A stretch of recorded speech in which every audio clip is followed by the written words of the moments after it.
The phone's glow burned my eyes in the dark bedroom, each word on the screen slicing deeper than the last. Wives, don't settle for less. Your husband might not be your forever. My wife's post on X, timestamp 2:17 a.m., stared back at me, a stranger's voice in the body of the woman I'd loved for 12 years. My thumb hovered, trembling, over the screen. I wanted to scroll away, to unsee it, but the dread pooling in my chest wouldn't let me. What did she mean? And why, in the dead of night, was she typing this to the world instead of talking to me? I lay beside her, the woman I thought I knew, Clara, with her soft curls splayed across the pillow, her breathing steady as if she hadn't just cracked my world open. The bed felt too small, the air too thick. I turned the phone off, but the words stayed, branded in my mind. 12 years of marriage, 2 kids, a house we'd painted together. Had it all been a lie? I didn't sleep that night. I couldn't. Every creak of the house, every sigh from Clara, felt like a clue to a puzzle I wasn't ready to solve. Morning came gray and heavy. Clara was in the kitchen, humming as she poured coffee, her phone face down on the counter. "You're up early, Mark," she said, smiling, her voice warm like always.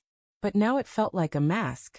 I wanted to grab her phone, demand answers, but my tongue felt glued to the roof of my mouth. "Couldn't sleep," I mumbled, my eyes darting to her device. Was she hiding something? Or was I paranoid, spinning a single post into a betrayal that didn't exist? The kids, Emma and Noah, burst in, their chatter about school and soccer filling the room. I watched Clara laugh with them, her hands braiding Emma's hair with the same tenderness I'd fallen for. But that post, those words, gnawed at me.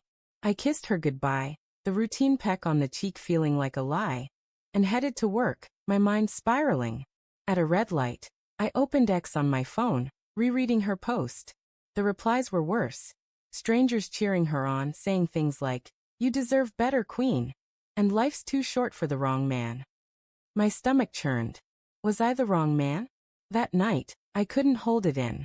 The kids were asleep, and Clara was scrolling on her phone, curled up on the couch. I sat across from her, my heart pounding. "Clara," I started, my voice low. "What did you mean by that post last night?" Her fingers froze mid-scroll, her eyes flicking up to meet mine.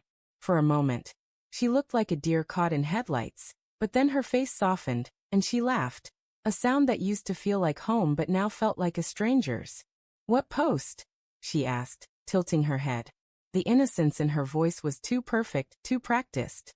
I pulled out my phone, opened X, and read it aloud. "Wives, don't settle for less. Your husband might not be your forever." Her smile faltered just for a second, but I caught it. "Oh, that," she said, waving a hand. "It's just something I saw online, babe. I reposted it. It's not about us." Her words were smooth, but they didn't land right. I pressed, my voice shaking. "At 2 a.m.? Why were you even up?" She shrugged, her eyes darting away. "Couldn't sleep. Just scrolling." But I saw the way her fingers tightened around her phone, the way her shoulders tensed. I wanted to believe her, but the seed of doubt had taken root, and it was growing fast. Over the next week, I became a detective in my own marriage. I noticed things I'd ignored before. Clara's phone was always locked now, her notifications silenced. She'd leave the room to take calls, her voice hushed. Once, I caught her smiling at a text, her cheeks flushed before she tucked the phone away. Each moment was a pinprick to my heart, but I didn't confront her again. I was afraid of the truth, afraid of what it would do to our family.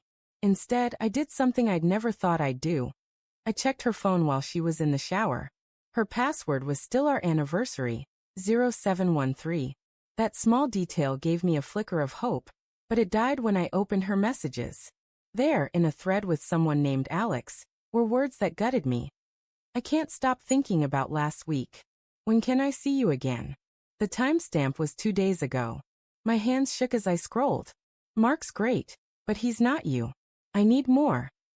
My vision blurred, tears mixing with rage. Alex. Who was Alex? I wanted to scream, to throw the phone against the wall, but I heard the shower stop. I locked the phone, placed it back, and sat on the edge of the bed, my world collapsing. When Clara emerged, towel around her hair, she froze when she saw my face. "Mark, what's wrong?" she asked, her voice soft but laced with something. Guilt? Fear? I couldn't hold it in anymore. Who's Alex?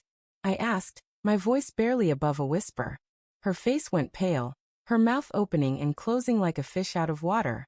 Mark, it's not. Don't lie to me, I shouted, startling us both. The kids were at my mom's, thank God, because I couldn't stop now. I saw the texts, Clara.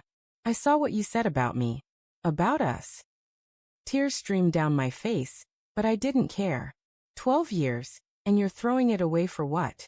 Some guy named Alex. She crumpled onto the bed, her hands covering her face. I'm sorry, she whispered, her voice breaking. I didn't mean for it to happen.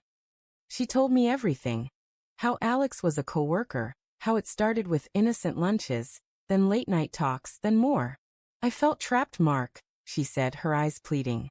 You're so good, so steady, but I wanted something else. Something exciting. Her words were a knife, twisting deeper with every syllable.